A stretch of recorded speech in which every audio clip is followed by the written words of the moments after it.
तो यहाँ पर हम रोमियो की पत्री उसकी 12 अध्याय के 1 और 2 पद यहाँ पर ऐसा लिखा है, इसलिए हे भाइयों मैं तुमसे परमेश्वर की दया स्मरण दिलाकर विनती करता हूं कि अपने शरीरों को जीवित, पवित्र और परमेश्वर को भावता हुआ बलिदान करके चढ़ाओ, यही तुम्हारी आत्मिक सेवा है। इस संसार के सदृश न बनो, परंतु तुम्हारे मन के नए हो जाने से तुम्हारा चाल चलन भी बदलता जाए, जिससे तुम परमेश्वर की भली और भावती और सिद्ध इच्छा अनुभव से मालूम करते हो। मैंने आपके सामने पढ़ा रोमियो 12 अध्याय 1 और 2 पर। आपको पता है मैं साइकोलॉजी फील्ड में काम करता हूं, है ना। तो जब साइकोलॉजी फील्ड में काम करता हूं, मैं इस बात को अच्छी तरह से, हम साइकोलॉजिस्ट लोग समझते हैं कि बहुत बार आपके जीवन में जो कई परेशानियां हैं, कई मुश्किलें हैं, कई कठिनाई हैं, वो क्यों आपके जीवन में है।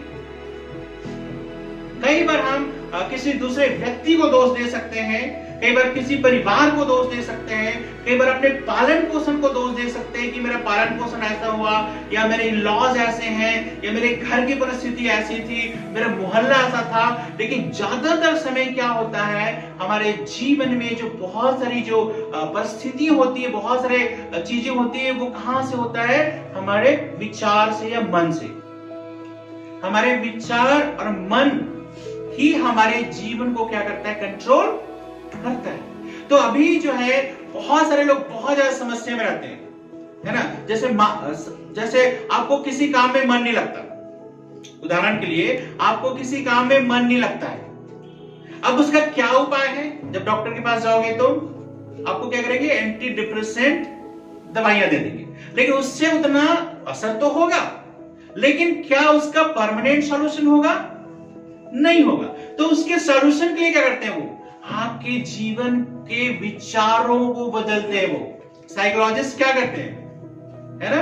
अब लोग ये तो बातचीत करने का पैसा लेते हैं, ठीक है, लेकिन क्या करते हैं, जब आप साइकोलॉजिस्ट के पास जब आप जाते हो तो क्या करते हैं, आपके मन को बदलने का काम करते हैं, आपके विचारों को बदलने का काम करते हैं, क्योंकि आपके विचार आपके जीवन को कंट्रोल करता है। जैसे उदाहरण के लिए आप किसी काम को करते करते थक गए, या कोई चीज एग्जाम दिलाते दिलाते थक गए, और उसके बाद 2 बार 3 बार 4 बार में आप सफल नहीं हुए, तो आप क्या सोचना शुरू करते हैं, क्या सोचना शुरू करते हैं, आप ये नहीं सोचते हैं कि मैं फेल हो गया, पर क्या सोचते हैं,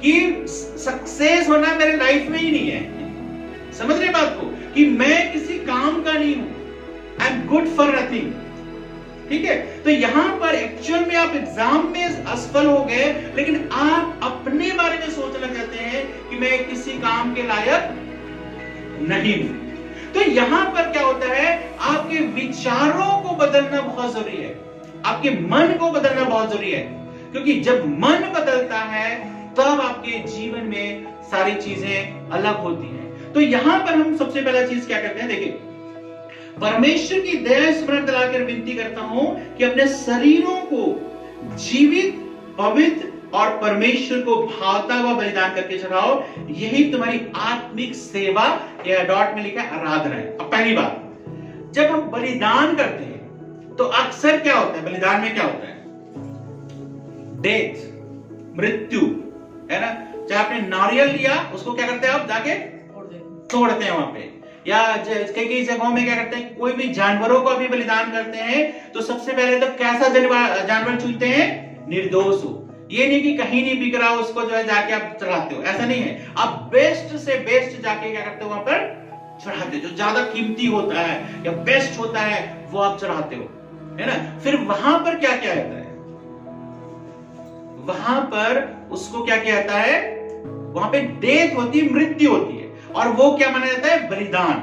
बलिदान में, सैक्रिफाइस में मृत्यु जरूरी है, इसलिए यीशु की मृत्यु भी होना जरूरी थे, है ना। ये नहीं कि बहुत सारे लोगों बह गए बस खत्म हो गया, नहीं, यीशु को मरना पड़ा, क्योंकि मृत्यु जो है बलिदान में जरूरी है।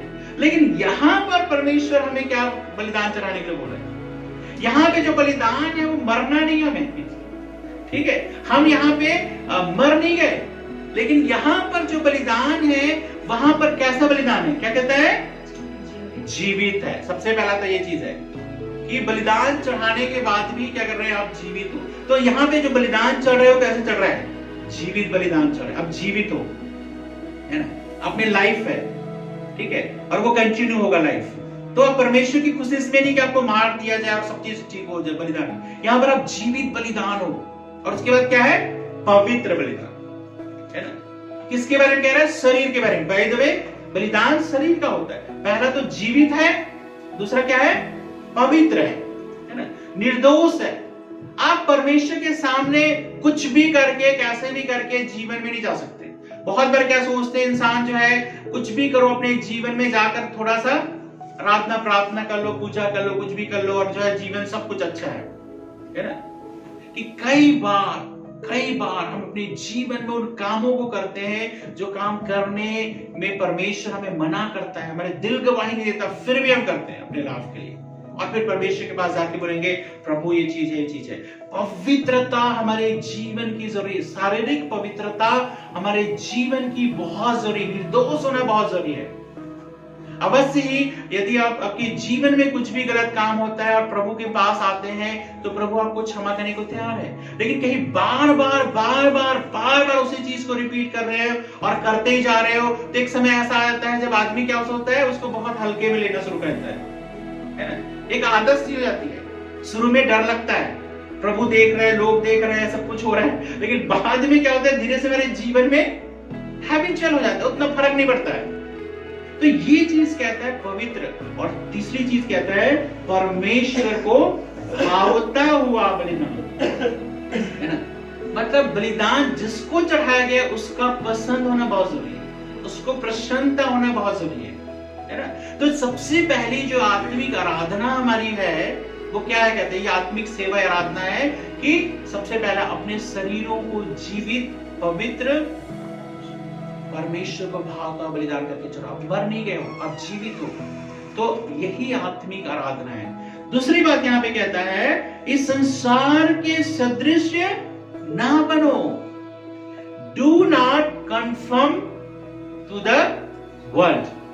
कन्फर्म यहाँ पे CONFIRM नहीं, कन्फर्म यहाँ पे CONFORM।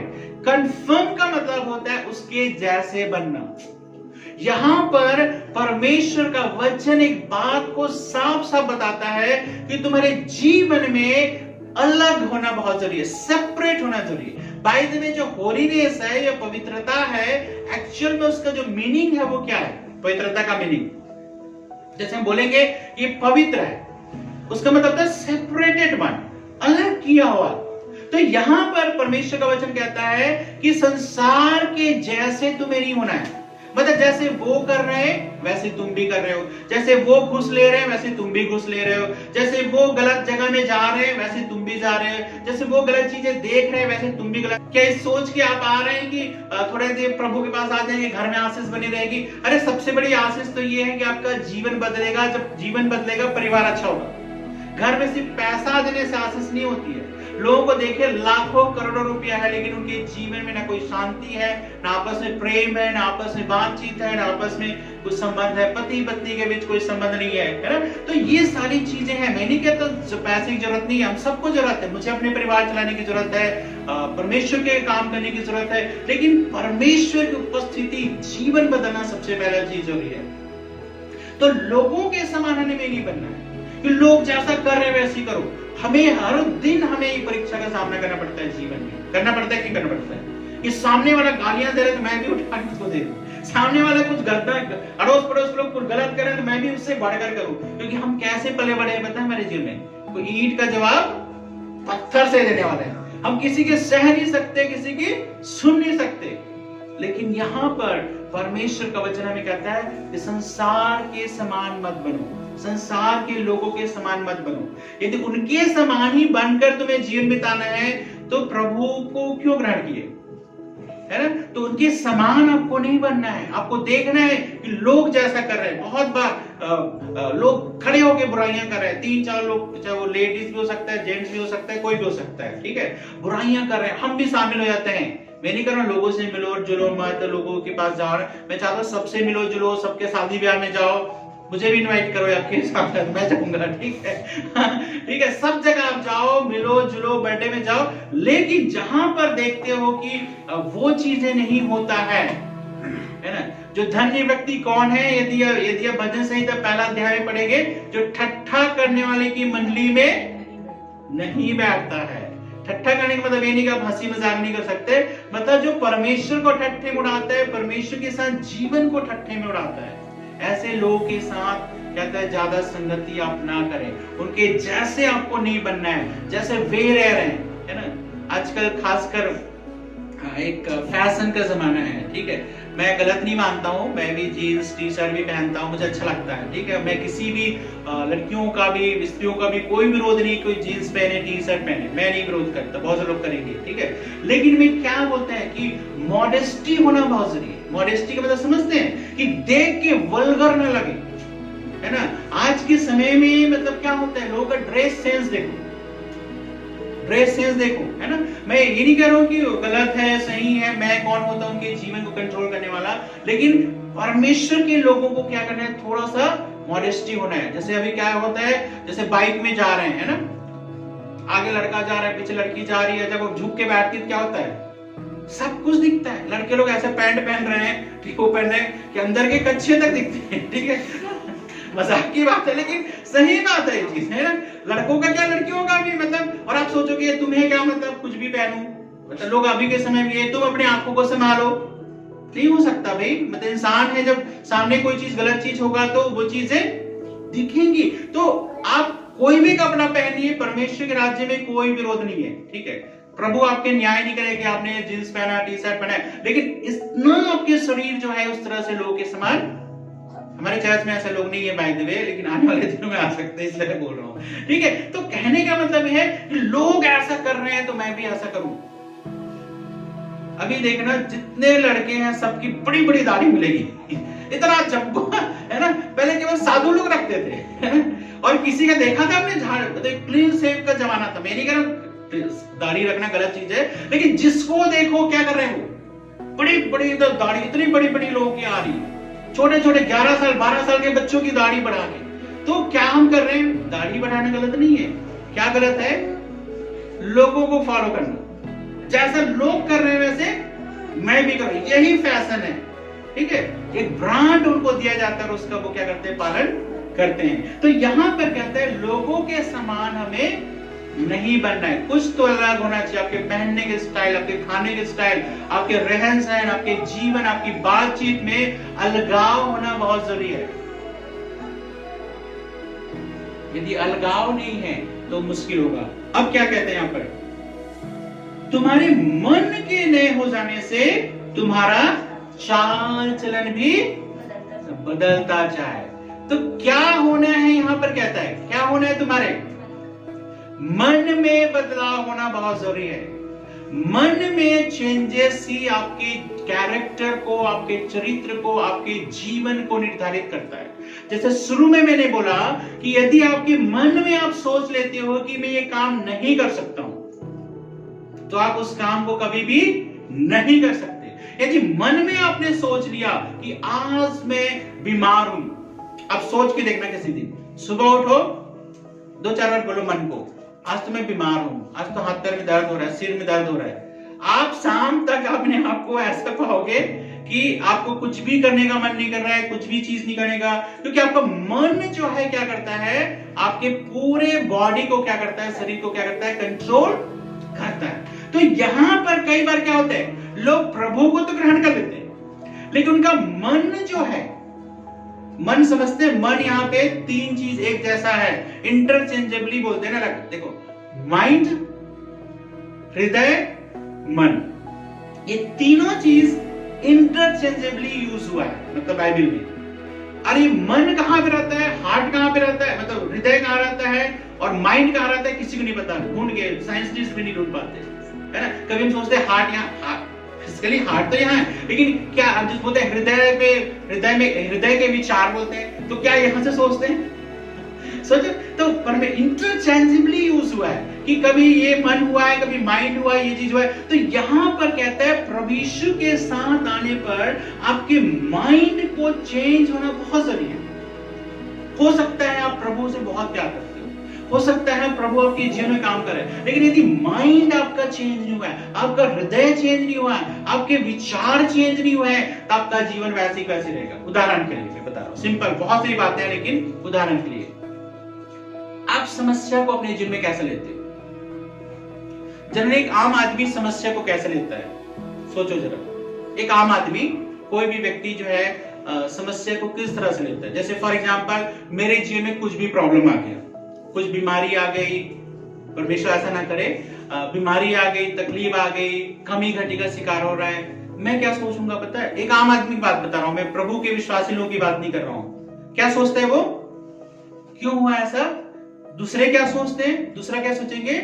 जरूर इन्होंने गलत काम किया है, इसलिए परमेश्वर इनके जीवन में दंड दे। सोचते हैं, नहीं सोचते हैं, है ना? दूसरा, हम अपने मन में ही सोचना शुरू करते हैं। क्या सोचना शुरू करते हैं? कि ये शायद मेरे कर्मों का परिणाम है। और फिर आप लुक बैक देखोगे कि नहीं, मैंने तो ऐसे कुछ गलत काम नहीं किया, तो फिर याद आएगा कि नहीं, शायद पिछले जन्म के कर्मों का परिणाम होगा। एक आम आदमी यही तो सोचता है। जीवन की परेशानी क्यों आती? सोचता है कि आपके कर्मों का प्रतिफल आपके जीवन में मिल रहा है, ऐसा वो सोचते, विश्वास करते हैं। लेकिन बाइबल ऐसे नहीं सिखाती। तो हम क्या होते हैं, कई बार हमने प्रभु को तो ग्रहण कर लिया, लेकिन अभी भी हम क्या चल रहे हैं हमारे मन में? ये समस्या है, ये कठिनाई है, ये पीड़ा है, हमारे कामों का प्रतिफल है, या परमेश्वर हमें दंड दे रहा है। फिर एक चीज और है, भाग्य। मैंने बहुत सारे विश्वासियों के मुंह से भी क्या वर्ड सुना है? फेट, भाग्य। भाग्य क्या है? भाग्य का मतलब है कि एक व्यक्ति ने पहले से आपके लाइफ का सेटअप कर दिया है और उसके अनुसार ही होगा, उससे हट के आप कुछ भी कर नहीं सकते। तो जनरली क्या होता है, एक आम आदमी भाग्य के विषय में सोचता है ना, कि मेरे जीवन में भाग्य में ऐसा लिखा है, मेरे नसीब में तो ऐसी पति लिख रहा है, मेरे नसीब में तो ऐसी पत्नी लिखा है, मेरे नसीब में तो ऐसी बच्चे लिखा है, मेरे नसीब में तो ऐसी नौकरी लिखा है, मेरे नसीब में तो ऐसा ही घर लिखा है। तो जनरली क्या होता है, एक आम आदमी सोचता है, मैं आम आदमी की बता रहा हूं, कि वो भाग्य को अपने जीवन में ले लेता है कि यही मेरा भाग्य है, ये बीमारी यही भाग्य। एक समय था जब मैं सोचता था, क्योंकि हमने बचपन से जो चीज देखा था वो बीमारी हमारे परिवार में, और मैं ही बीमार रहा करता था और सब कोई बीमार होते थे। तो मैं सोचता था शायद हमारा जिंदगी भर ऐसी होगी, क्योंकि बहुत सारी स्टोरीज हमने सुनी थी, तो हमने को लगा था कि ऐसी जिंदगी भर हमारे बीमारी चलती जाएगी, चलती जाएगी, चलती जाएगी। और हमने उसको क्या कर लिया था? स्वीकार कर लिया था। कभी कभी क्या है, कुछ दिन तक आदमी लड़ता है परिस्थिति से ना, फिर क्या होता है, धीरे धीरे स्वीकार कर लेते हैं, ऐसे ही होगा, ऐसे ही चलेगा। लेकिन यहां पर परमेश्वर का वचन सिखाता है कि भाग्य नाम की चीज नहीं है। प्रभु आपके मेहनत के अनुसार आपके जीवन में देगा, आपके विचार अनुसार आपके जीवन में देगा। लेकिन आप भाग्य को लेकर के आप अपने जीवन में सोचते रहोगे तो प्रभु आपके जीवन में काम नहीं कर सकते। फॉर एग्जाम्पल, यदि आप बीमार हो, बोलते रहे हो कि प्रभु मुझे चंगा करो, लेकिन मन में क्या सोच रहे हो? सोच क्या रहे हो, बोल क्या रहे हो? कि यह बीमारी तो मेरे भाग्य में लिखा है, मेरे जीवन का हिस्सा है। तो आप कभी भी चंगे नहीं होगे, क्योंकि जब तक आपका विचार नहीं बदलेगा, आपका माइंड नहीं बदलेगा। एक बार एक व्यक्ति ने मुझे फोन किया कि मैं गाड़ी चलाते ही, जैसे ही मैं गाड़ी चलाता हूँ, बाहर निकलता हूँ, क्या होता है कि मैं डर जाता हूँ, मैं गाड़ी नहीं चला पाता, है ना। मतलब एक समय चलाता था, लेकिन मैंने बिल्कुल गाड़ी चलाना बंद कर दिया। मैंने उससे बात करी और मैंने बात करा और प्रार्थना भी करी, और मैंने अगले दिन मैंने उससे पूछा कि क्या हुआ।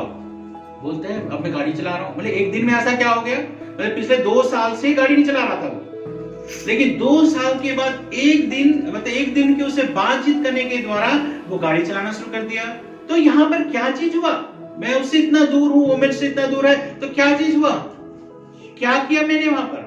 प्रार्थना तो किया, लेकिन उसके विचारों में परिवर्तन लेके आया। मैं मन को बदला, जो उसके माइंड है या मन है, उसको क्या किया मैंने? बदलाव को उसके जीवन में लेकर आया। तो यहां पर जब उसका मन बदला, वो अपने जीवन में उन सारी चीजों को काम करने लगा, है ना। तो इस चीजों को समझना बहुत जरूरी है। अगला वचन निकालिए, देखिए नीति वचन 4 अध्याय के 23 पद में क्या लिखा है। नीति वचन उसका 4 अध्याय उसका 23 पद इस बात को कहता है। देखिए कहां आपका लाइट छुपा हुआ है, किस तरह से आपका लाइट छुपा हुआ है। नीति वचन 4 अध्याय के 23 पद, सबसे अधिक अपने मन की रक्षा कर, क्योंकि जीवन का मूल स्रोत वही है। क्या किसकी सबसे ज्यादा गार्ड करना है, रक्षा करना है, कहता है अपने मन की रक्षा करना है, क्योंकि मन क्या है, कहता है जीवन का मूल स्रोत है। यदि आप बोलते हैं ना कि यदि आपका मन सब कुछ है ना, आपके मन में सब कुछ, यदि मन अच्छा है आपको सारी दुनिया अच्छी लगेगी, और जिस समय मन आपका अच्छा नहीं रहेगा कुछ भी चीज अच्छा नहीं लगता। आपका मन जब खराब होता है कोई भी चीज खाने पीने के विषय में आप नहीं सोचते, कुछ अच्छी चीजों का भी आपको आनंद नहीं आता है। इतने अच्छे बिस्तर आपने बना लिए, इतने अच्छे घर बना लिए, लेकिन आपको नींद नहीं आती, कोई मन अच्छा नहीं है। होता है ना, होता है कई बार हम कितने अच्छे अच्छे गद्दे लगा लें, कितने अच्छे अच्छे रूम को डेकोरेट कर लें, म्यूजिक लाइट सब कुछ, लेकिन नींद नहीं आती है क्योंकि आपका मन अच्छा नहीं है। इसलिए कहते हैं सबसे अधिक जो आपको रक्षा करने की जरूरत है वो आपके मन की करना है, क्योंकि मन क्या कहता है, वो जो है जीवन का मूल स्रोत है। और इसी चीज को परमेश्वर बदलने की बात कर रहा है। संसार के लोगों के जैसा नहीं होना है, लेकिन तुम्हारा मन में बदलाव आना जरूरी है, क्योंकि मन ही सब कुछ आपके जीवन को कंट्रोल करता है ना। अभी देखो, अभी आप लोग, आपकी आंखें ऐसे देख रही हैं, ठीक है, कान भी देख रहे हैं, लेकिन आपका मन क्या पता है कि नहीं है। मन कहां दौड़ रहा है, इससे यहां से जाने के बाद क्या करेंगे, है ना, शाम को कहां जाएंगे। आदमी देखता भी रहता है ऐसे, आंखें भी सब चीज रहती है, लेकिन मन कहीं और रहता है। हर एक के साथ होता है, मेरे साथ भी होता है, लेकिन मैं बोल रहा हूं तो अभी नहीं होगा, बैठ के सुनूंगा तो मेरा भी होगा। तो मन ही ऐसा है जिसकी हमें सबसे ज्यादा गार्ड करने की, रक्षा करने की जरूरत है ना। तो क्योंकि जीवन का मूल स्रोत है, कहता है यदि अपने मूल स्रोत को आपने हटा दिया, अपने जीवन उसके बारे में चिंता नहीं कर रहे, बाकी सब चीज के विषय में चिंता कर रहे हो, है ना। अगला पद क्या कहता है, देखिए यिर्मयाह उसका 17 अध्याय के 9 और 10 पद, यिर्मयाह उसका 17 अध्याय के 9 और 10 पद, देखिए क्या कहता है परमेश्वर का वचन। यिर्मयाह 17, 9 और 10 यहां पे कहता है, मन तो सब वस्तुओं से अधिक धोखा देने वाला होता है। क्या कहता है, सबसे ज्यादा धोखा कौन देता है, आदमी का खुद का मन सबसे ज्यादा। हम सोचते हैं कि दूसरा सबसे ज्यादा धोखा देता है ना, उसने मेरे साथ धोखा किया, उस फ्रेंड ने मेरे साथ धोखा किया, उस रिश्तेदार ने मेरे साथ धोखा किया, लेकिन सबसे ज्यादा तो आपका मन ही धोखा दे देता है। और क्या लिखा है उसमें, उसमें असाध्य रोग लगा है, उसका भेद कौन समझ सकता है। मन में क्या है, असाध्य रोग लगा है। इसलिए मैं आपको बताऊं, हम लोग जब पढ़ते हैं ज्यादातर साइकोलॉजी में, मेडिकल साइंस में, तो बहुतों का जो प्रॉब्लम होता है, लोगों का जो फिजिकल प्रॉब्लम, शारीरिक समस्या होता है, उसके कारण जो है मानसिक प्रॉब्लम होता है। आपको पता है, बहुत सारे शुगर, बहुत सारे बीपी, बहुत सारे पेट का इंडाइजेशन जो पचता नहीं है, बहुत सारे ऐसे प्रॉब्लम का जो पीछे जड़ पे आप जाओगे तो उनका शारीरिक ना हो करके मानसिक परेशानी। उदाहरण के लिए देखिए, आप कैसे पहचान सकते हो आपकी मानसिक परेशानी है। आप डॉक्टर के पास जाते हो, डॉक्टर आपको अच्छी तरह से चेक करता है, ठीक है, लेकिन आपको क्या बोल देता है वो, कि आप में तो ऐसा कोई भी प्रॉब्लम नहीं है, ठीक है। आप क्या बोलते हो उसको, डॉक्टर साहब होगा, जब मुझे इतना पेट दर्द हो रहा है तो जरूर कुछ ना होगा, आप क्या करो, मेरा अल्ट्रासाउंड कर दो या सीटी स्कैन कर दो। तो होता है, मतलब सीटी स्कैन कर दो, अल्ट्रासाउंड कर दो, फिर अल्ट्रासाउंड करते हैं, उसमें भी कुछ नहीं आता है, तो बोलते हैं शायद कुछ चीजें रुक गई होंगी, तो मेरा सीटी भी कर दो, कई बार एमआरआई भी कर दो, या सारे ब्लड टेस्ट कर। कई बार आपको पता है कि डॉक्टर नहीं बताने के बावजूद भी हम अपना ब्लड टेस्ट करवाते हैं। हम अपना सीटी स्कैन और एमआरआई और सब चीज करवाते हैं, क्योंकि हमारे मन में रहता है। और कई बार किसी डॉक्टर ने बोल तो दिया और उसके बाद भी नहीं आया, अब मजबूर है, अब डॉक्टर को लेकर नहीं, आपको कोई दवाई की जरूरत नहीं है, तब क्या सोचोगे, ये डॉक्टर को नहीं आता है, ये डॉक्टर बिल्कुल भी सही नहीं है ना, न कुछ दवाइयां दी, न कुछ किया। एक बार ऐसा हुआ कि स्नेहा और मैं आ रहे थे और थोड़ा बीच में मुझे रुकना पड़ा था, तो क्या हुआ, मैं जैसे ही रुका, बैग को ऐसे पीठ में डाल रहा हूँ, वैसे ही अचानक ये सामने बैठी थी, पहले सामने बैठा के लाता था, स्नेहा छोटी थी कारण, तो उसने क्या कहते एक्सीलेटर दबा दिया। अब एक्सीलेटर दबा दिया तो गाड़ी आगे बढ़ गई, और मैं तो नहीं करूँ, और ये धड़ाम से ये और वो गाड़ी में से गिर गए।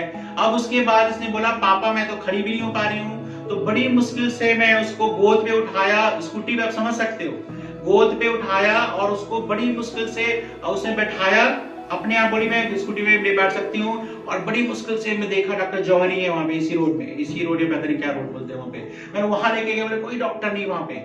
फिर बोले डॉक्टर आएगा पता नहीं 2 घंटे में आएगा, इमरजेंसी चार्ज लगेगी लगे। फिर मैं किसी तरह से वहां से लेके आया, घर लेके आया, और ये बोल रही मैं तो बैठ भी नहीं पा रही हूँ, ये भी नहीं कर पा रही हूँ। हमने सोचने लगे यार तो क्योंकि चलती गाड़ी गिर गई थी ना, तो उसकी वजह से हमने सोचा बहुत बड़ा प्रॉब्लम, फ्रैक्चर हो गया, ये हो गया।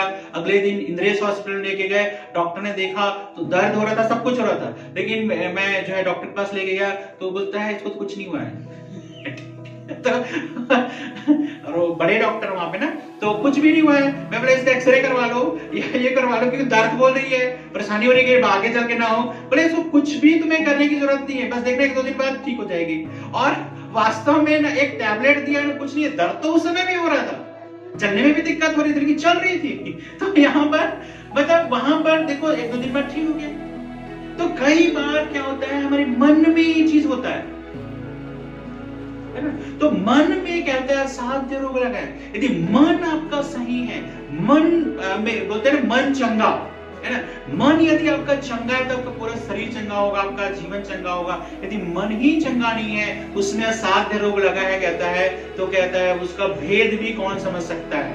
सबसे ज्यादा धोखा मन हमारा देता है ना, तो इसलिए अपने मन को गार्ड करो, रक्षा करो। आज आप प्रार्थना में आ रहे हो, बड़े खुश हो, ठीक है, लेकिन इसकी कोई गारंटी नहीं है कि आप 5-6 महीने बाद प्रार्थना में आओगे कि नहीं आओगे। अभी तो बड़ा मजा आ रहा है, भैया बहुत अच्छे हैं, ये है वो है, लेकिन 6 महीने बाद पता नहीं चलता कि कौन अचानक से कब गायब हो जाता है। उनका मन ही उनको धोखा देता है। अभी तो अच्छा मन है, लेकिन एक समय आता है यदि बिना किसी बात के, बिना कोई प्रॉब्लम के अचानक से प्रार्थना में आना भी बंद, चलो कुछ गलती हो, कुछ बातचीत हो तो समझ में आता है, क्योंकि मन जो है सबसे ज्यादा धोखा देता है। तो यहाँ पे परमेश्वर क्या कहता है, यहाँ पे मैं यहोवा मन को खोजता और हृदय को जांचता हूं, ताकि प्रत्येक जन को उसकी चाल चलन के अनुसार उसके कामों का फल दूं। प्रभु कहां जांचता है आपके जीवन में? बहुत बार पता है हम बुरे व्यक्ति नहीं हैं, हमें देख के कोई बुरा नहीं बोल सकता है, क्योंकि हम दूसरों के सामने कभी बुरा काम नहीं करते हैं। तो जो है सबके सामने बहुत अच्छे हैं, लोगों को लगेगा इसके जैसे स्त्री कोई नहीं है, इसके जैसे लड़का कोई नहीं है, इसके जैसे पुरुष कोई नहीं है, लेकिन अकेले में जब कोई नहीं होता है, कोई नहीं देख रहा होता है, तो हम क्या करते हैं? या कई बार हम अंदर से क्या सोच रहे हैं किसको क्या पता, बाहर से तो हम अच्छी बातें कर रहे हैं, लेकिन अंदर में हमारे क्या भरा हुआ है। तो यहां पर परमेश्वर का वचन कहता है हमारे मन को देखता है वो। कोई भी काम भी आप करते हो ना, तो उस समय आपके मन को परमेश्वर देखता है। मैंने कुछ भी अच्छा भी काम किया तो उसके पीछे मेरे मन में क्या है, मकसद जिसको बोलते हैं ना, कि आपके मन में क्या चल रहा है, मकसद क्या है कोई भी चीज करने का। इस चीज को समझना बहुत जरूरी है कि प्रभु आपके मन को जांच के क्या करता है, प्रतिफल देता है। दुनिया के लोग बाहरी चीजों को जांच के प्रतिफल देते हैं, लेकिन परमेश्वर मन को जांचते। तभी मैं बार बार आपको चिताता हूं, मैं जब भी किसी घर जाता हूं मैं हमेशा बोलता हूं प्रभु के सामने सही बने रहो, प्रभु आपका मन में सही रहे। क्योंकि ना कई बार क्या होता है हम चीजों को कर रहे हैं, प्रार्थना में भी आ रहे हैं, प्रार्थना में भी जा रहे हैं, घर में प्रार्थना करवा रहे हैं, लेकिन हमारा मन परमेश्वर में नहीं है, हमें बड़ा बोझिल लगता है। घर में भी कईयों के घरों में जाओ 1 घंटा ऐसा बोझिल लगता है लोगों को, पता नहीं क्या हो गया। कई बार प्रार्थना में भी आओगे तो भी 2 घंटे भी परमेश्वर के आगे बिताना हमें क्या लगता है, बड़ा बोझिल लगता है। बाकी गप्पे मार सकते हैं, सारी रात हम गप्पे मार सकते हैं, सब कुछ कर सकते हैं। तो ये चीज कहते हैं मन, किस मन से आप कर रहे हो, प्रभु उसके अनुसार प्रतिफल देता है। कोई भी उपवास, प्रार्थना, दान, कुछ भी चीज हो, यदि आपका मन सही नहीं है या मन सही मन से नहीं कर रहे हैं, प्रभु प्रतिफल इसलिए कहता है जब उपवासी हो तो क्या करो, मुंह धो, कहता है अच्छे से बाल बनाओ, अच्छे से रहो, ताकि लोग नहीं लेकिन तेरा पिता जो गुप्त में देखता है तुझे प्रतिफल देगा। तो प्रभु मन को देखता है, आपके किस मन से करें। लोगों के लिए कभी मत करो कोई काम, ठीक है। भजन संहिता 51 का 10 पढ़िए। दाऊद की प्रार्थना क्या है? भजन संहिता 51 का 10। भजन संहिता 51 का 10। हे परमेश्वर हे परमेश्वर मेरे अंदर शुद्ध मन उत्पन्न कर और मेरे भीतर स्थिर आत्मा नए सिरे से उत्पन्न कर। हे परमेश्वर मेरे अंदर शुद्ध मन उत्पन्न कर और अपने सॉरी वो आगे में पढ़ लिया था, ठीक है। हे परमेश्वर मेरे अंदर शुद्ध मन उत्पन्न कर और मेरे भीतर स्थिर आत्मा नए सिरे से उत्पन्न कर। ये कौन बोल रहा है? दाऊद बोल रहा है। और कब बोल रहा है? जब उसने पाप किया था। इतना बड़ा व्यक्ति, उसने क्या किया था? पाप किया था। परमेश्वर के अनुसार जीवन बिताने वाला व्यक्ति पाप किया था। परमेश्वर कहता है ये मेरे हृदय के अनुसार है।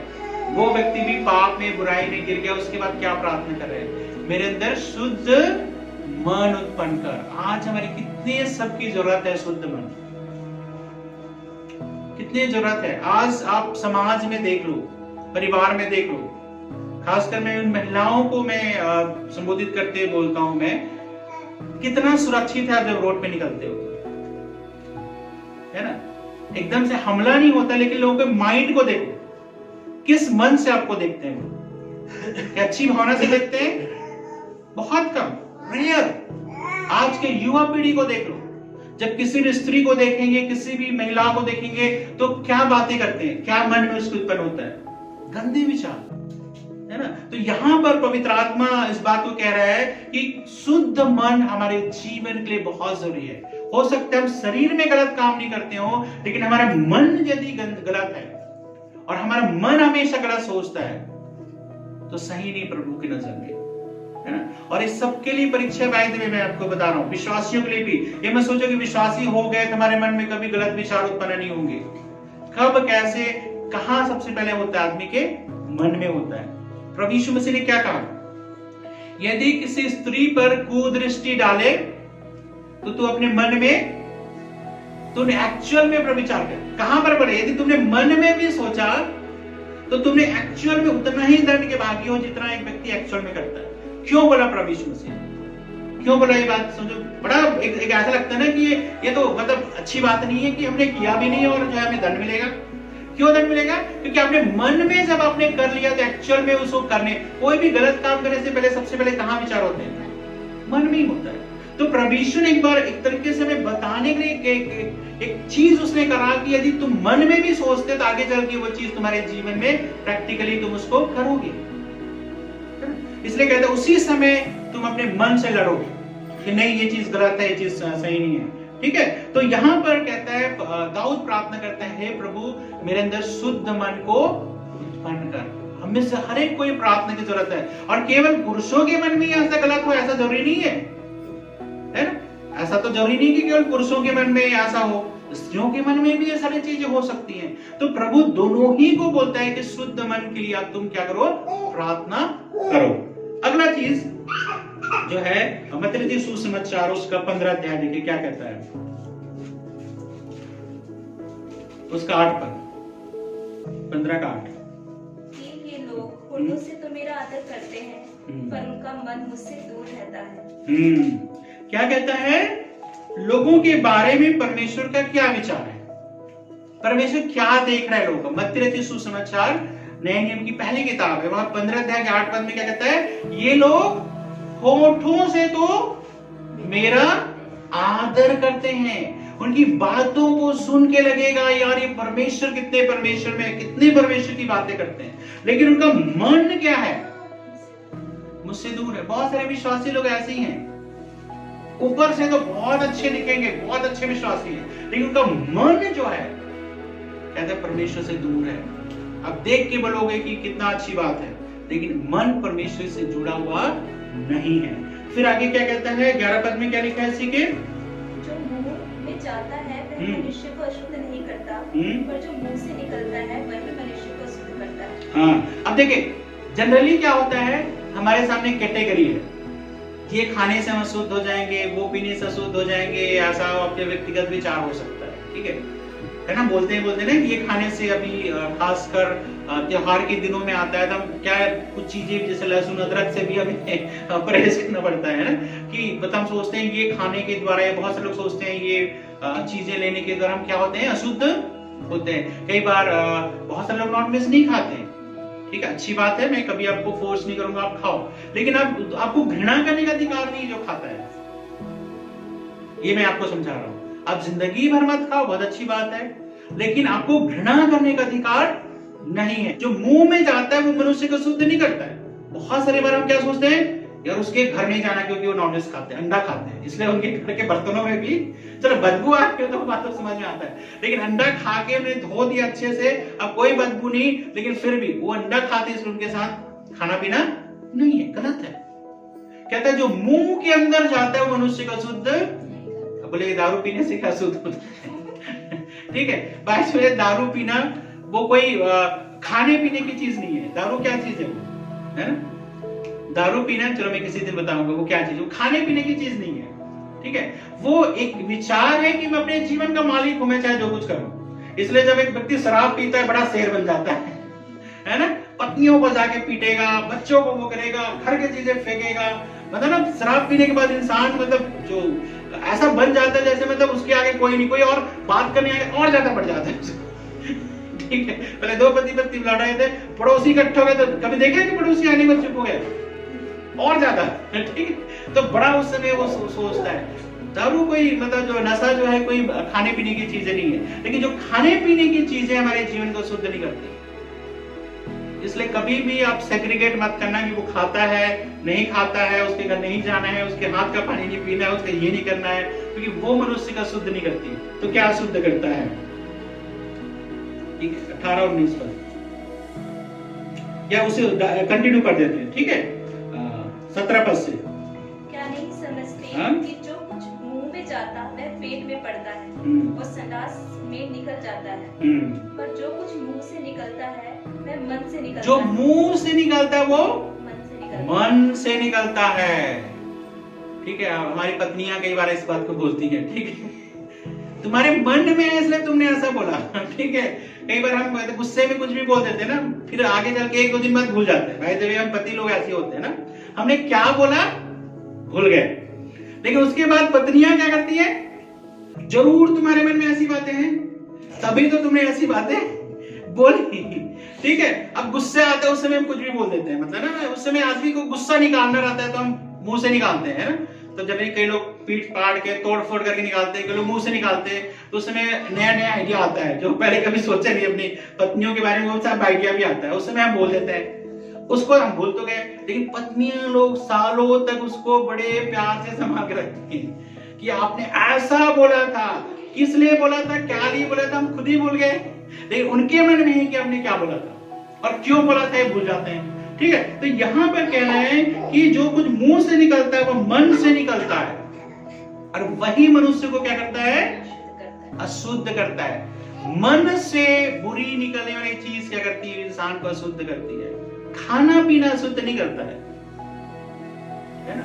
कुछ भी चीज आपके मन में जो है, जो आपको पसंद है खाओ, जो पसंद नहीं खाओ, कोई आपको जबरदस्ती नहीं करेगा। प्रभु के लोग कोई आपको कोई चीज खाने पीने के बारे में नियम आपको नहीं थोपेंगे कि ऐसा मैं खा सकता हूँ क्या, है ना? बहुत सारे लोग बोलते हैं कि भाई मैं प्रार्थना में आना चाहता हूँ, प्रार्थना करवा सकता हूँ, क्या मैं चिकन खा सकता हूँ? उन लोगों के सबसे बड़े सवाल होते हैं ना। आप लोग नहीं खाते तो आप लोगों को नहीं पता, लेकिन जो खाते हैं उनको पता है कि चिकन छोड़ना पड़ेगा, मेरा फेवरेट है, ऐसा बोलेंगे, अंडा छोड़ना पड़ेगा, मेरा फेवरेट है, या कोई जो भी खाते हो तो उनको लगता है प्रार्थना में जाने से सब चीज छोड़ना पड़ेगा। तो लोग सोचते हैं कि हम ऐसा क्यों करें। तो यहाँ पर यह है कि प्रभु कहता है कि जो तुम्हारे मन से चीजें निकलती है वो तुम्हें अशुद्ध करती हैं। तो क्या है 19 पद में, क्या है, क्योंकि बुरे विचार, हत्या, परस्त्रीगमन, व्यभिचार, चोरी, झूठी गवाही और निंदा मन से निकलती है। वे ही हैं जो मनुष्य का शुद्ध करती हैं, परंतु हाथ बिना धोए भोजन करना मनुष्य का शुद्ध नहीं करता। हम बाहरी चीजों का तो बहुत पालन करते हैं, लेकिन आंतरिक चीजों में कितना ज्यादा शुद्धता हमारे जीवन में है। ठीक है, निंदा भी मनुष्य को क्या करती है, निंदा करना कितना अच्छा लगता है ना? कबीर ने बोला था ना सर, निंदक नीरे राखिए और क्या एक आंगन कुटी छबाए, ऐसा टाइप का ना, मतलब एक उसने बोला था कि मतलब निंदा इतना अच्छा लगता है हमको ना, किसी के बारे में बोलना बहुत मजा आता है ना, लोगों के बारे में, और लोगों पर ओपिनियन देना बड़ा मजा आता है। थोड़ा सा चल दो लोगों के घर के सामने से, तुरंत लोग ओपिनियन बनाना शुरू कर देंगे, लोग बोलना शुरू कर देंगे।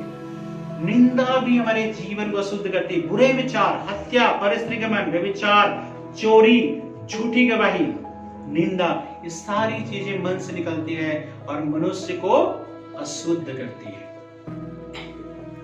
बाकी चीज आपको अशुद्ध नहीं करता है। एक आखिरी वचन प्रेतों के काम उसका 5 अध्याय का 3 पद। मन ही है जहां पे शैतान सबसे ज्यादा हमारा काम करता है। प्रेतों काम उसका 5 अध्याय के 3 पद को जब हम पढ़ेंगे तो हम यहाँ पे क्या बातें देखेंगे। हाँ, पतरस ने क्या कहा? शैतान ने तेरे मन में यह बात क्यों डाली है कि तू पवित्र आत्मा से झूठ बोले? हाँ, शैतान ने कहाँ डाली ये बात? शैतान ने आपके मन में ये बात डाली है। क्या करने के लिए? देखो क्या है घटना, ये घटना बोल के मैं समाप्त कर रहा हूँ, क्या चिंता मत करो, ठीक है। तो क्या होता है, वहां पर सब लोग अपनी अपनी संपत्ति से क्या कर रहे थे, प्रेतों को दे रहे थे। उस समय लोगों के पास साधन नहीं था, तो जो प्रभु में आ रहे थे तो उनका जीवन चलाने के लिए क्या करते थे, लोग अपनी अपनी संपत्ति बेच कर प्रेतों के पास लाते थे, जिससे सबकी जरूरत पूरी हो। ठीक है, उस समय एक साथ रहती थी कलीसिया, कम लोग थे। अभी हम ऐसा नहीं कर सकते कि सब बेच के लाओ एक जगह रहेंगे, ठीक है, अगले दिन झगड़ा नहीं शुरू हो जाएगा, ठीक है। तो यहाँ पर क्या हो रहा था। अब जो है कई बार क्या होता है, जब सब कर रहे हैं तो हनन्याह सफरिया ने भी क्या करा, बेच दिया जमीन। उसके बाद उन्होंने सोचा यार कि सारा यदि पैसा हम इसको देते हैं, है ना, और इनको देते तो हमारे पास क्या रहेगा, हमारे बच्चों का क्या होगा, कैसे होगा। तो वहां पे क्या सोचा उन्होंने, ऐसा करते हैं कि आधा घर में रख लेते हैं और आधा जाके बोल देंगे कि हम इतने ही में भी की। तो वहां पर क्या हुआ, पवित्र आत्मा ने पतरस को प्रकट कर दिया। क्या प्रकट कर दिया? पहला बात तो ये कि जमीन ज्यादा में बेची गई है, पहला चीज प्रकट। दूसरा बात ये प्रकट कर दिया कि ये लोग आधा पैसा लेके आए हैं। अब पतरस यहाँ पे बोल रहा है, पहली बात तो बेचना भी कोई कंपलसरी नहीं था, बेचना भी कंपलसरी नहीं था। जब तूने बेच भी दिया तो कोई जरूरी नहीं था कि तुम पूरा पैसा में दो। लेकिन वहां पे गलत क्या था, और देखो दोनों पति पत्नी दोनों एक हो गए। बहुत कम मामलों में एक होते हैं ना, होता है पति पत्नी का हमेशा 36 का आंकड़ा रहता है। कोई भी परिवार हो, आप सब लोग यहाँ पे पता ही है। क्योंकि कई बार क्या होता है, पत्नियां दिल से सोचती हैं, मन से सोचती हैं, पति लोग दिमाग से सोचते हैं, तो दोनों का आपस में मेल जोल कई बार बहुत कम होता है ना। तो यहाँ पर कह रहे दोनों पति पत्नी एक, ऐसी बोलना है, ठीक है, ऐसे कहना। अरे वहां पे गए तो यहाँ पे पतरस क्या बोल रहे हैं, शैतान ने, कहा लिखा है, दोबारा पढ़ो, क्या लिखा है, शैतान ने तेरे मन में क्यों डाला, है ना, कि तू पवित्र आत्मा से झूठ बोले। अब देखिए, हमेशा हम ऐसा बोलते हैं कि शैतान ने मेरे साथ ये कर दिया, शैतान ने मेरे साथ वो कर दिया, शैतान मेरे घर में ऐसा कर रहा है, शैतान मेरे घर में वैसा कर रहा है। लेकिन एक्चुअल में वो करता क्या है? शैतान जो है डायरेक्ट आपके घर में नहीं घुसता है, अब घुसने की हिम्मत भी नहीं करता है।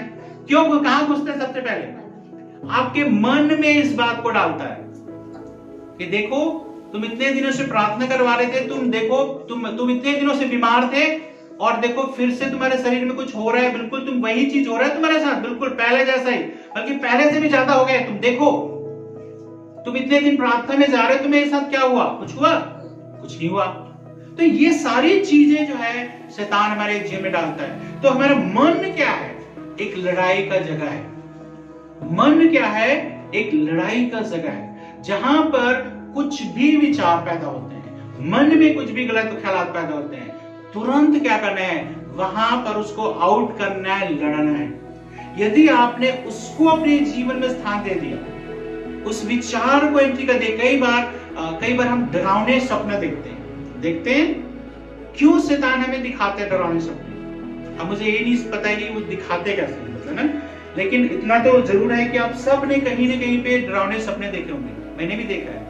देखते हो आप कभी ऐसा कुछ डरावना चीज हो रहा हो, है ना, कुछ भी चीज, मतलब लाशें पड़ी हैं, या कोई एक्सीडेंट हो गया है, या कोई गिर गया है, या गाड़ी छूट गई है, या कुछ, मतलब दुनिया भर की चीजें जो है। मैं भी मतलब कई बार अपने बच्चों के बारे में, अपने बारे में डरता नहीं, लेकिन कई बार मैंने देखे हैं। तो क्या होता है, जब हम उसको देखते हैं तो क्या होता है, अगले दिन जब हमें याद रहता है तो हम क्या करते हैं? उसके बारे में सोचते हैं।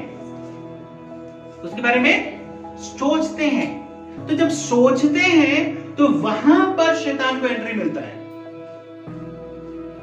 जब तक आप सोचोगे नहीं उसके बारे में तो आपके जीवन में उसका कोई एंट्री नहीं है। जब आप उसके विषय में सोचे, हाँ सही बोल रहे है ना, शैतान बोलेगा देखो ऐसा ऐसा हो रहा है, वो प्रार्थना जा रहे हो, ऐसा है, बच जाओ, कुछ नहीं होगा, आज मत जाओ, इसके लिए करके, हाँ ठीक है, बिल्कुल सही बोल रहे हैं। तो जब हम सोचते हैं तो हमारे क्या करता है, उसके पास ग्रिप हो जाता है कि हम उसके कंट्रोल में आते हैं, उससे ग्रिप पकड़ लिया, थोड़ा सा भी पकड़ने को मिल गया ना शैतान को, चलो सांप जो है थोड़ा सा भी बिल चाहिए उसको, बहुत बड़ा वो नहीं चाहिए, कहीं भी घुस जाता है वो। तो वहां पर हमने अवसर दे दिया तो हमने उसको अपने जीवन कंट्रोल में दे दिया। तो कब लड़ना है आपको, उसी समय लड़ना है जिस समय आपका मन या विचार में शैतान आपको क्या कर रहा है, हमला कर रहा है। किसी भी नेगेटिव बात, कोई भी बुरी बात, कोई भी बुरी चीज। और मैं आपको बताऊं, सबसे ज्यादा एक चीज मैंने पाया है जो मैं आपको बता रहा हूं, मैं प्रैक्टिकली जो है, जब मैं कई बार अंधकार की शक्तियों से लड़ता हूं, कई बार अंधकार की शक्तियों से लड़ता हूं, उसके बाद जब मेरे जीवन में गुस्सा आता है, ये कुछ भी जाता है, तो सामने वाले के प्रति अच्छे विचार नहीं आते। आपने महसूस किया, कभी देखा होगा, जब आपकी लड़ाई होगी कभी, जब अंधकार की शक्ति आपके जीवन में काम कर रही है, तो सामने वाले के प्रति अच्छे विचार नहीं आते। मतलब ऐसे गलत गलत विचार आपके जीवन, अच्छे विचार मतलब पाप वाली विचार नहीं बोल रहा हूं मैं, पति पत्नी की बात देखो या किसी और की बात देखो, उसके प्रति अच्छे विचार आपके अंदर नहीं आएंगे। ये लड़ाई है हमारी, और ये शैतान हमारे जीवन में करता है कि हमारे जीवन को भटकाता है। ये सामने वाला, ये देखो, ये तुम्हारा पति कितना ज्यादा तुम्हें परेशान करता है, ये अच्छा आदमी नहीं है। तुम्हारी पत्नी कितनी ज्यादा ये करती है, अच्छी आदमी, अच्छी चीज नहीं है। या ये पड़ोसी तुम्हें अच्छा नहीं है, या लोग अच्छे नहीं है, या पास्टर अच्छे नहीं है, या बिलीवर अच्छे नहीं है ना। ये सारी चीजें कौन लेकर आता है हमारे जीवन में? छोटी सी बात की वजह से हम क्या करते हैं, पूरा सामने वाला का पूरा कैरेक्टर ही खराब करते हैं। और हम सोचते हैं कई बार उसके साथ रहने के लायक नहीं, थोड़ी सी बात के लिए इतना साल क्या कुछ किया आपके लिए भूल जाते हो, लेकिन छोटा सा भी चीज हो गया था, हमारे एक विचार पैदा होता है। कौन करता है? शैतान। कभी कभी आप डाइवोर्स वगैरह को जब देखोगे, होता है लोगों का, जब तह तक जाओगे ना, तो कहां से स्टार्ट होता है पता है? बिल्कुल छोटी सी बात जिसको उसी समय हल किया जा सकता था, लेकिन वो हल नहीं किया गया। वो क्या हो गया, एक घाव बनता गया, और उसके बाद कुछ और चीज हुआ तो क्या वो घाव बढ़ता गया, बढ़ता गया, बढ़ता गया।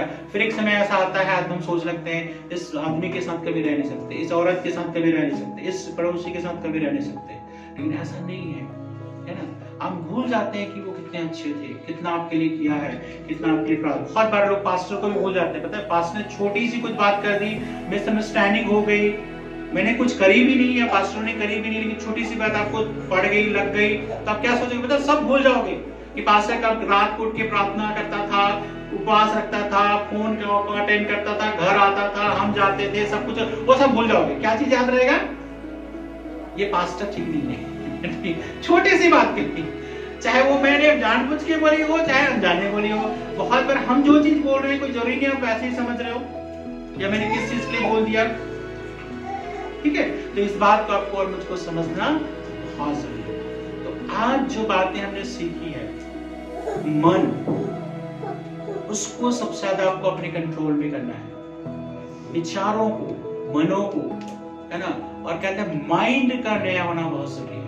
आप प्रभु को ग्रहण किए हो, लेकिन आपका विचार पहले जैसा है, क्योंकि आप जिंदगी में जो चीज हमारे साथ भर दिया गया शुरू में, उस विचारों से हटना बहुत मुश्किल काम है, परिवर्तन बहुत मुश्किल काम है ना। लेकिन जब प्रभु में आते हो तो आपके जीवन में परिवर्तन चाहता है वचन के अनुसार। इसलिए कहते हैं संसार के जैसे मत बनो, जैसा लोग कर रहे हैं कभी मत पालन करो। किसी भी चीज में हो, लोग कर रहे हैं करने दो, आप अलग व्यक्ति हो, आप उस सोसाइटी में अलग। चाहे आपको नुकसान भी झेलना पड़े, चाहे मुश्किल का भी सामना करना पड़े, तो भी आप लोग जैसा कर रहे वैसा कभी मत करो, क्योंकि आपके और मुझको नया बनने की जरूरत है, मन को नया करने की जरूरत है। यह एचकेल में लिखा है 36 अध्याय के 26 पद को आप पढ़ोगे तो वहां पे लिखा है, प्रभु कहता है मैं तुम्हें एक नया मन दूंगा। नया मन पाने की जरूरत है, जो मसीह के अनुसार हमारे जीवन में चलेगा। कठोर हृदय है हमारा, बहुत कठोर है, हम सब कठोर हृदय वाले लोग हैं, बदला लेने वाले लोग हैं, बुराई करने वाले लोग हैं, किसी के सहने वाले लोग नहीं है ना। लेकिन प्रभु चाहता है हमें ऐसा मन और हृदय आज के दिन। हम इस समय खड़े हो जाएंगे और इस समय थोड़ी देर प्रार्थना करेंगे और आपके बारे में सोचिए, मनों के विषय में सोचिए। जिस तरह से दाऊद प्रार्थना करता है कि प्रभु मेरे अंदर एक शुद्ध मन उत्पन्न कर, उसी तरह से हम भी इस समय प्रार्थना करें। अपने मन की रक्षा कर, कहता है जीवन का मूल स्रोत वही है। मन के द्वारा ही हमारा शरीर कंट्रोल होता है, मन के द्वारा ही हमारा जीवन कंट्रोल होता है। यदि आपका मन सही नहीं है, आप किसी चीज को एंजॉय नहीं कर सकते हैं। आप अपने मन को परमेश्वर के हाथों में सौंपें। आप जो कुछ भी करते हैं, प्रार्थना में आते हैं, क्या आपका मन प्रार्थना में रहता है? क्या घर में प्रार्थना करते हैं, आपका मन प्रार्थना में रहता है? या जो कुछ भी आप करते हैं, क्या आपका मन परमेश्वर से जुड़ा हुआ है? यदि मन परमेश्वर से जुड़ा हुआ नहीं है, कहता है यहोवा कहता है मैं तुम्हारे मनों को खोजने वाला परमेश्वर हूँ, तुम्हारे मनों को जांचने वाला परमेश्वर हूँ। दया कर प्रभु, आज में से हर एक के जीवन में काम कर। पवित्र आत्मा की उपस्थिति इस जगह पर है। आइए हम अपने मनों को सौंपे, थोड़ी देर मुंह खोल के प्रार्थना करें। आप आपके विषय में जानते हैं, मैं अपने विषय में जानता हूँ। ओ प्रभु मेरे मन में काम कर, प्रभु मेरे मन में काम कर। हालेलुया, मेरे मन को पूरी तरह बदल दे प्रभु, स्थिर कर प्रभु। आपके प्रार्थना में, वचन में, सेवकाई में, पवित्रता में, शुद्धता में प्रभु सी। हालेलुया प्रभु मेरे मन को बिता। ओ प्रभु इस वक्त ओ दया कर प्रभु, दया कर, मेरे जीवन में काम कर। धन्यवाद धन्यवाद। हालेलुया जीसस, हालेलुया, धन्यवाद धन्यवाद। मनों को बदलने वाला परमेश्वर यहाँ पर है। आज अपने मन को, यदि कोई भी पाप में विचार, बुराई के विचार हमारे मन में है, तो उनको परमेश्वर इस समय शुद्ध करना चाहता है। कोई भी बुरे विचार, बुरे ख्याल, क्योंकि जो कुछ हम खाते हैं वो हमें शुद्ध नहीं करता, लेकिन हमारे बुरे विचार, हत्या, परस्त्रीगमन, व्यभिचार, निंदा और ऐसी चीजें, चोरी, झूठी गवाही, ये सारी चीजें हमारे जीवन को शुद्ध करती हैं। लेकिन कहता है परमेश्वर का वचन, क्योंकि ये सब बातें मन से निकलती है। यदि हमारा मन खराब है, मन गंदा है, तो चाहे हम उसको प्रैक्टिकली करें चाहे ना करें, उसी तरह से दंड के योग्य भागी हैं। प्रभु हमारे जीवन में काम कर, शुद्ध मन उत्पन्न कर। हालेलुया, धन्यवाद जीसस। तू बदल दे मेरे मन को, दे आशीष इस जीवन को, तेरी करुणा हम पे बरसी, करते हैं प्रार्थना तुझसे। तू बदल दे मेरे मन को, दे आशीष इस जीवन को, तेरी करुणा हम पे बरसे, करते हैं प्रार्थना तुझसे। तेरी महिमा से, तेरी सामर्थ से, फिर से तो अभिषेक कर दे। तेरी महिमा से, तेरी सामर्थ से, फिर से तो अभिषेक कर दे। पवित्र आत्मा, पवित्र आत्मा, पवित्र आत्मा,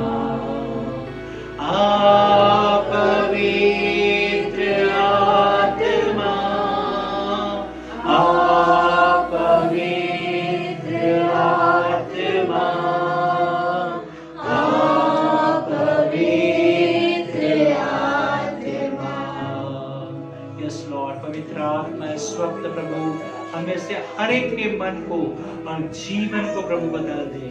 हमें से हर एक के जीवन में काम कर रहे हैं, उपस्थित हैं, और जो लोग प्रभु ऑनलाइन देख रहे हैं या बाद में इसको ऑफलाइन देखेंगे, प्रभु हर एक के जीवन में आप काम कर, नया मन दे, और प्रभु हमें से हर एक के जीवन को इस्तेमाल कर, आशीष दे, अनुग्रह कर, कृपा कर। धन्यवाद के साथ प्रभु यीशु के नाम से आमीन।